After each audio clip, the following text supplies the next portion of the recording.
అసలు బలగం అంటే మీకు వెంటనే ఆవిడే గుర్తొస్తారు. ఆవిడే రూపలక్ష్మి గారు ఇప్పుడు మనతో పాటు స్టూడియోలో ఉన్నారు. వెల్కమ్ అమ్మా, వెల్కమ్. నమస్తే అండి నాగేంద్ర గారు. మీరు ఇండైరెక్ట్ గా తిట్టారు.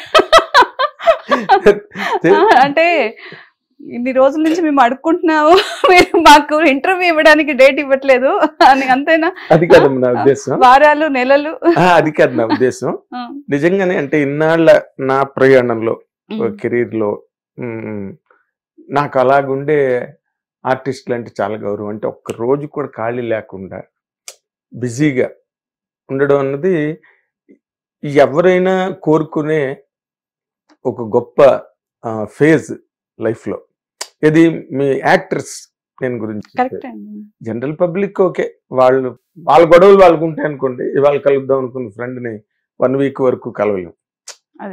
కానీ మీరు సాధించారు అది. ఆ సెలబ్రిటీ స్టేటస్ ని మీరు సాధించగలిగారు. అది చాలా గొప్ప విషయం. ఎందుకంటే చాలా పడుతూ లేస్తూ ఉంటారు, అనుకున్నవి జరగవు, అనుకోనివేవో జరుగుతుంటాయి. బట్ మధ్యలో ఒక్కసారి బలగం లాంటి సినిమా, అంతకుముందు మీరు చేశారు సినిమాలు, తర్వాత చేస్తున్నారు. చాలా సినిమాలు చేశానండి అంతకుముందు. నీది నాది ఓకే కదా, జయ జానకి నాయక, చాలా చేశాను. అదే ఇప్పుడు ఎవరికైనా, ఓ పెద్ద హీరోకైనా, ఓ పెద్ద హీరోయిన్ కైనా, ఒక పెద్ద క్యారెక్టర్ ఆర్టిస్ట్ కైనా వాళ్ళు చాలా సినిమాలు చేస్తారండి. బట్ చెప్పడానికి ఎక్కడో ఒక 2-3 సినిమాలు ఉంటాయి అంతే. తక్మాది అంతా కూడా కెరీర్. మీరు ఈ రన్ లో మీరు బాగా హ్యాపీగా ఫీల్ అయిన మూమెంట్ అయితే బలగం. అవునండి, 100%. కెరీర్ పరంగా నిజంగా ఒక ఆర్టిస్ట్ గా నాకు ఒక గుర్తింపు వచ్చింది అంటే మెయిన్ బలగం నుంచి. అంతకు ముందు మంచి క్యారెక్టర్స్ చేశాను. నిధి నాది ఒకే కథలో కూడా మదర్ క్యారెక్టర్, వినయ విధేయరామ కానివ్వండి, జయజానకి నాయక కానివ్వండి, డీజే, వీటిలన్నిటిలో కనిపించిన ఒక యాక్టర్ గా చాలా మంది ఇండస్ట్రీ తరపు నుంచి కొన్ని ఓకే ఈవిడ బాగా చేయగలదు అనుకున్నారు. కానీ వినయ్ మన నీది నాది ఒకే కథ చేసినప్పుడు కూడా మంచి పేరు వచ్చినా ఏమైందంటే అండి, అనుకున్నంత అప్లాజ్ కానివ్వండి, గుర్తింపు కానివ్వండి అప్పట్లో రాలేదు. ఈ సినిమా హిట్ అవ్వడము, జనాలందరూ ఆ సినిమాని ఆదరించడము, దాన్ని మనసుకు తీసుకోవడంతో ఇది మెయిన్ లీడ్ అయిపోవడం, ఆ క్యారెక్టర్ టర్నింగ్ పాయింట్ అవ్వడం, లచ్చవ్వ. అక్కడి వరకు అట్లా స్టోరీ నడుస్తూ ఉన్నప్పుడు ఒక లేడీ ఒక క్యారెక్టర్ దిగి వాళ్ళ ఫాదర్ దగ్గరికి వెళ్ళి తన బాధని వెళ్ళబోసుకున్నప్పుడు ఈవిడ ఎవరు, ఎందుకు వచ్చిందన్న ఒక ఆలోచనతో ఆ క్యారెక్టర్ మీద ఫోకస్ పెరిగింది. అలా నన్ను అందరూ ఓన్ చేసుకున్నారు వాళ్ళ ఫ్యామిలీ మెంబర్ గా.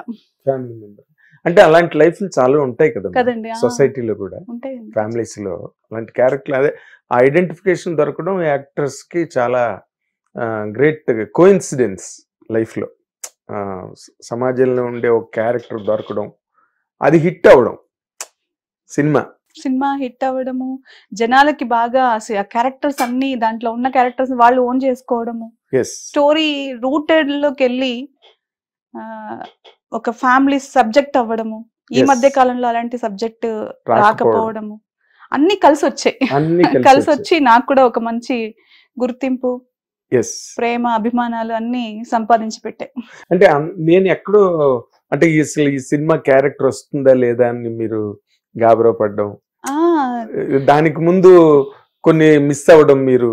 అవునండి, అది ఆర్టిస్ట్ గా నా జర్నీయే కాదండి, ఏ ఆర్టిస్ట్ కైనా జర్నీ అలాగే ఉంటుందని నేను అనుకుంటున్నాను. ఇది వడ్డించిన విస్తర్లాగా అనుకోగానే రాగానే నేను ఇప్పుడు చాలా బాగున్నాను, మంచి క్యారెక్టర్స్ వస్తాయి, లేదంటే నేను మంచిగా యాక్ట్ చేయగలను కాబట్టి నాకు మంచి క్యారెక్టర్స్ వస్తాయి అంటే చాలా పెద్ద విషయం ఉండాలి. ఒకవేళ వాళ్ళకి చాలా పెద్ద లక్ అయినా భగవంతుడు రాసి పంపించి ఉండాలి మీకు ఇది ఇంత ఈజీగా వస్తుంది అని. అంతేకాని ఇక్కడ అందరూ స్ట్రగుల్ అయ్యేవాళ్ళండి. ఎంతో మంది నేను చూస్తున్నాను, ఆ జర్నీలో నేను చూసిన వాళ్ళలో వండర్ఫుల్ యాక్టర్స్ ఉన్నారు, ఇంకా అవకాశాలు రాని వాళ్ళు అలాగే ఉన్నారు. ఇది మీ లక్ అంటారా? ప్రతిభ అంటే అలా నేను చెప్పలేనండి, మెయిన్ అదృష్టం అనే అనుకోవాలి. ఇన్ని సంవత్సరాలు ఎంతో మందితో పోల్చుకుంటే నేను ఒక అదృష్టం, నాకు ఒక చిన్న లక్ కలిసి వచ్చిందని చెప్పాలి, నా హార్డ్ వర్క్ అని చెప్పాలి. దీంట్లో నేను పెట్టిన ఎఫర్ట్స్ కానివ్వండి, నేను ఎక్స్పెక్టేషన్స్, దానికోసం చాలా రోజులు ఎదురు చూడడము. ఏదైనా మనం ఆశపడినప్పుడు దాని గురించి మనం ప్రయత్నిస్తూ ఉన్నప్పుడు మన ఎఫర్ట్స్ పెడుతున్నప్పుడు ఎందుకు దొరకదు, దొరుకుతుందని నమ్మకం. అదే మీరు గాబరా పడ్డారు. ఖచ్చితంగా అండి. అప్పుడు అనిపించింది, అంటే చాలా క్యారెక్టర్స్, ఎన్నో క్యారెక్టర్స్ నేను ఎక్స్పెక్టేషన్స్ చేసి పెద్ద పెద్ద డైరెక్టర్స్ దగ్గర వర్క్ చేయాలి అనుకుని ఆశపడినప్పుడు అవి మనకి ఏం మిస్ అయ్యారు అలా మీరు? అలా చెప్పడానికి ఏం చెప్తానండి, చాలా ఉన్నాయి. ఒకటి అని ఇప్పుడు ఏదో నేను పర్టికులర్ ఒక సినిమా మిస్ అయ్యాను కాదండి. ఇన్ని సంవత్సరాల జర్నీలో చాలా సినిమాలు మిస్ అయ్యాను. వాళ్ళు పిలిచినప్పుడు ఆఫీసులకు వెళ్ళి కలిసి ఈ క్యారెక్టర్ మీరు చేస్తారని చెప్పిన తర్వాత కూడా మార్చేసినవి ఉన్నాయి, చాలా ఉన్నాయి. అది ఒక్కరి పేరు చెప్పేటట్టు లేదు, చాలా సినిమాలు. అది నాకే కాదు, ప్రతి ఒక్కరి అనుభవం అలాగే ఉంటుంది నాకు తెలిసి ఆర్టిస్ట్. ఇనిషియల్ స్టేజెస్ ఇప్పుడు కూడా అంటే ఇప్పుడు ఏదో నాకు పేరు వచ్చింది, నాకు రెస్పెక్ట్ దొరికింది, నన్ను ఒక ఆర్టిస్ట్ గా గుర్తించినా సరే స్టిల్ ఉంటుందండి. ఇప్పుడు నన్ను అనుకున్న తర్వాత వేరే వాళ్ళని పెట్టుకోరని మనం చెప్పడానికి లేదు. వాళ్ళకి ఇంకొక ఆ రిక్వైర్మెంట్ పెరగచ్చు, వీళ్ళు ఈమె కాదు ఇంకొకరు బాగా చేస్తారని కూడా అనుకోవచ్చు, లేదంటే నా ఫిజిక్స్ సెట్ అవ్వకపోవచ్చు ఆ క్యారెక్టర్ కి, ఎలాగైనా. అందువల్ల నేను ఇప్పుడు రాను అర్థం చేసుకుంది ఏంటి అంటే, మన ప్రయత్నం మనం స్ట్రాంగ్ గా చెయ్యాలి. మనకు ఒకటి లక్ కలిసి రావాలి, ఇంకోటి మన ప్రయత్నంలో లోపం లేనప్పుడు ఖచ్చితంగా లైఫ్ లో సక్సెస్ కూడా వస్తుంది. మనకి ఏది రాసి పెట్టిందో జరుగుతుందని నేను నమ్ముతున్నాను. అదేలేండి. అంటే మీరు నార్మల్ గా మీరు సినిమా కెరీర్ అన్నది స్టార్ట్ చేసిన తర్వాత బలగం అన్నది ఒక బ్రేక్ త్రూ అనుకోండి, బ్రేక్ వచ్చింది ఆ సినిమాతో అని చెప్పాలి. అంతవరకు మీ కెరీర్ మీకు కేక్ వాక్ లాగా అనిపించిందా, లేకపోతే భగవంతుడా ఎందుకురా బాబు ఈ వేషాలు గొడవ, హాయిగా ఇంటి దగ్గర కూర్చుంటే పోయే, లేకపోతే ఇంకో పని ఏదైనా అని అనిపించిన సందర్భాలు ఉన్నాయండి? కేక్ వాక్ లాగా ఎలా అనిపిస్తుందండి, ఎందుకంటే నాకు అసలు ఇండస్ట్రీ అంటే ఏంటో తెలీదు. ఏదో నేను చాలా ఇష్టంతో ఒక తెర మీద మనుషుల్ని చూసి వాళ్ళని అవన్నీ నిజాలు అనుకుని ఒక అమాయకత్వంలో పెరిగిన వ్యక్తిని నేను. ఎలా కేక్ వాక్ లాగా ఉంటుంది? అదే మనం ఒక స్టోరీ చదివితేనే నేను అందులో ఇన్వాల్వ్ అయిపోయి ఆ క్యారెక్టర్స్ ని ఊహించుకునే వ్యక్తిత్వం ఉన్న వ్యక్తిని నేను. అటువంటిప్పుడు మనస్తత్వం, అలాంటి మనస్తత్వం ఉన్న నాకు కేక్ వాక్ ఎలా అవుతుంది? మన ఫ్యామిలీలో బ్యాక్గ్రౌండ్ లేదు, నాకు అసలు ఏమీ తెలియదు ఈ సినిమా గురించి, ఇలా ఉంటుంది, ఇక్కడ ఇంతమంది వర్క్ చేస్తారు, ఏం తెలియదు. కాబట్టి నాకేం కేక్ వాక్ కాదండి. అసలు నాకు అర్థం కాని విషయాలు చాలా ఉన్నాయి. చాలా పెద్ద ప్రపంచం, చాలా చిన్న ప్రపంచం అని మాట్లాడుకుంటాము.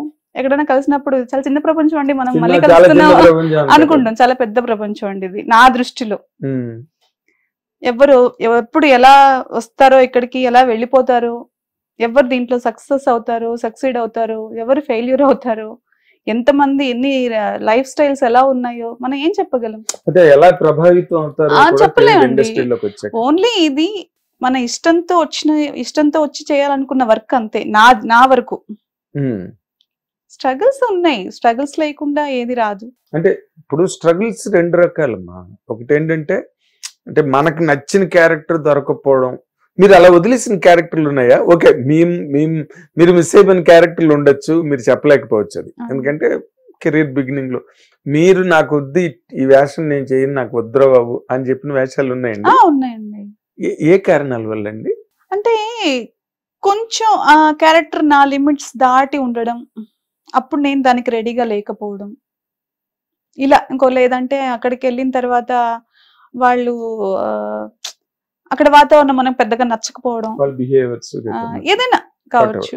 అదే ఓకే, మనకి అంటే ఒక స్టేజ్ వచ్చిన తర్వాతను, లేదు మనకు అర్థమైన తర్వాతను, ఓకే ఇది మనకు కరెక్ట్ కాదు అనుకోవచ్చు. అలా ఇలా ఉండొచ్చు క్యారెక్టర్. అంటే చాలా వరకు ఏం లేవులేండి, కొన్ని. ఇప్పుడు నార్మల్ గా మీ ఫ్యామిలీ బ్యాక్గ్రౌండ్ అసలు మాకేమీ తెలియదండి. ఇప్పుడు సినిమా పరిశ్రమలో నేనేదో తెర మీద ఆర్టిస్టులను చూసి అలా ఊహించుకుని ఈ ఊహాలోకంలోకి వచ్చేసారు మీరు. అసలు మీ ఫ్యామిలీ బ్యాక్గ్రౌండ్ మీకు హెల్ప్ చేసిందా ఇందులోకి రావడానికి? ఎవరి హెల్ప్ లేదండి నాకు. ఫ్యామిలీ బ్యాక్గ్రౌండ్ అంటే నాకు పెద్ద ఫ్యామిలీ బ్యాక్గ్రౌండ్ కూడా ఏం లేదు. కాబట్టి నాకు బయట నుంచి కానివ్వండి, కంప్లీట్ నా ఓన్ జర్నీ, నేను రాసుకున్న డైరీ, నేను రాసుకున్న స్టోరీ. కాబట్టి ఇక్కడ ఈ కథలో ఎవరైనా విలన్ ఉన్నా, హీరో ఉన్నా, అన్ని మీరు క్యారెక్టర్ ఆర్టిస్టులు ఉన్నా సృష్టించుకున్న అన్ని నేనే. కాదు, అన్ని మీరేనా లేకపోతే మీరు సృష్టించుకున్న వాళ్ళు ఎవరైనా ఉన్నారా? సృష్టించుకున్న ఒక వాళ్ళు hero, villain, character artist, well wisher. ఇప్పుడు లైఫ్ జర్నీలో, నా జర్నీలో నేను కలిసిన ప్రతి వ్యక్తి నాకు టీచర్ గాను తీసుకున్నాను. నా లైఫ్ లో ప్రతిదీ ఒకరి దగ్గర నుంచి నేర్చుకున్నదే అండి. ఒక చెడు వ్యక్తి దగ్గర నుంచి అయినా చెడు ఎలా చేయకూడదు, చెడ్డగా ఎలా మాట్లాడకూడదు అని నేర్చుకుని లైఫ్ స్టార్ట్ చేసిన వ్యక్తినే. కానీ నాకు పర్టికులర్ గా వీళ్ళు వెల్ విషర్స్, వీళ్ళు మనకి ఇది వెల్ విషర్స్ మీన్స్ నాకు మంచి చెప్పిన వాళ్ళు, నాకు నా మంచి ఎంతో కొంత కోరుకున్న వాళ్ళు, అంతే. ఫ్రెండ్స్ గా ఉన్న వాళ్ళు కావచ్చు, నాకు ఒక కష్టంలో ఉన్నప్పుడు ఆదుకున్న వాళ్ళు కావచ్చు, మనల్ని ఏదో బాధ పెట్టాలని ప్రయత్నించిన వాళ్ళు కూడా కావచ్చు. ప్రతిదీ లైఫ్ జర్నీలో నేను ప్రతి ఒక్కరిని టీచర్ గా భావించుకుని ముందుకెళ్ళిపోవడమే. హిట్ టీవీ యాప్, ఇందులో short news, live news, entertainment shows, movies, digital magazines తో పాటు మీ జిల్లా వార్తలను కూడా ఫ్రీగా చూడొచ్చు. అంతేకాదు, కేజీ నుంచి పీజీ వరకు విద్యార్థులకు స్కాలర్షిప్ కూడా అందిస్తున్నాం. ప్రతి వారం 10 మందికి లక్కీ డ్రా ద్వారా ఒక్కొక్కరికి 10,000 రూపాయలు అందిస్తున్నాం. ఇంకెందుకు ఆలస్యం, వెంటనే హిట్ టీవీ యాప్ ని డౌన్లోడ్ చేసుకుని ఫ్రీగా ఎంటర్టైన్మెంట్ పొందండి. Hit TV app. Hit TV app. Please download hit TV app. Hit TV app ని ఫ్రీగా డౌన్లోడ్ చేసుకుని ఎంజాయ్ చేయండి. మీకు నచ్చిన ఎంటర్టైన్మెంట్ కోసం హిట్ టీవీ యాప్ ని ఫ్రీగా డౌన్లోడ్ చేసుకుని ఎంజాయ్ చేయండి. హిట్ టీవీ యాప్ ని డౌన్లోడ్ చేసుకుని ఆస్వాదించండి, ఆశీర్వదించండి. ఇంతమంది సెలబ్రిటీలు హిట్ టీవీ యాప్ ని డౌన్లోడ్ చేసుకోండి అని చెప్తున్నారంటే ఎంత మంచి యాప్ ఆలోచించండి. అమెరికాలో చదవాలనుకునే వాళ్ళకి విశ్వసనీయమైన పేరు మన శౌర్య కన్సల్టెన్సీ. UK లో 1 year masters, UK లో 1 year masters, 2 years work permit up to 5 years visa. Contact Saurya Consultancy. Contact 89851 89851.